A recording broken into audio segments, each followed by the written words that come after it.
સુરતના સિંગણપુર વિસ્તારમાં અસામાજિક તત્વો ટપોરીઓએ ખુલ્લી તલવારો લઈ સમગ્ર વિસ્તારમાં આતંક મચાવી વાહનોમાં તોડફોડ કરતા અફરાતફરીનો માહોલ સર્જાયો હતો। સિંગણપુરના ગોવિંદનગરમાં ડીજેમાં થયેલા ઝઘડાની અદાવતમાં વેદ રોડ બહુચરનગરના માથાભારે તત્વો બેફામ બન્યા હતા। રાત્રે 9 વાગે ગોવિંદનગરથી લઈને બહુચરનગર સુધી રોડ અને સોસાયટીમાં પાર્ક થયેલા વાહનોનો ખુરદો બોલાવ્યો હતો। તલવાર સહિતના ઘાતક હથિયારો સાથે આવેલા માથાભારે તત્વોએ કાર અને બાઇક મળી 10 જેટલા વાહનોની તોડફોડ કરી હતી। હુમલાખોર શખ્સ વેદ રોડની પૂર્વ બુટલેગર રમીલાના પુત્ર હોવાનું પોલીસની તપાસમાં બહાર આવતા ચોક બજાર અને સિંગણપુર પોલીસનો કાફલો દોડતો થયો હતો।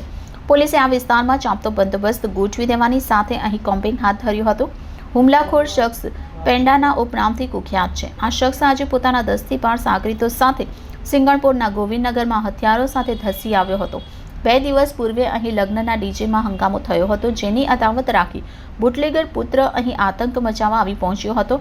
અહીં વિક્કી નામના યુવક તથા તેના મિત્રો ઉપર હુમલો કરી અહીં પાર્ક થયેલી કાર અને બાઇકની તોડફોડ કરી હંગામો કર્યો હતો। મામલો આટલેથી માત્ર અટક્યો ન હતો। ફાટીને ધુમાડી ગયેલા ટપોરીઓએ આખા વિસ્તારમાં આવતી સોસાયટીમાં પણ પાર્ક કરવામાં આવેલા વાહનોનો ખુરદો બોલાવી આતંક મચાવતા રહીશો ભયથી ફફડી ઉઠ્યા હતા। એક યુવકને તીક્ષ્ણ હથિયારના ઘાથી ઈજા પણ થઈ હોય સિંગણપુર પોલીસે ગુનો નોંધવાની તજવીજ હાથ ધરી છે।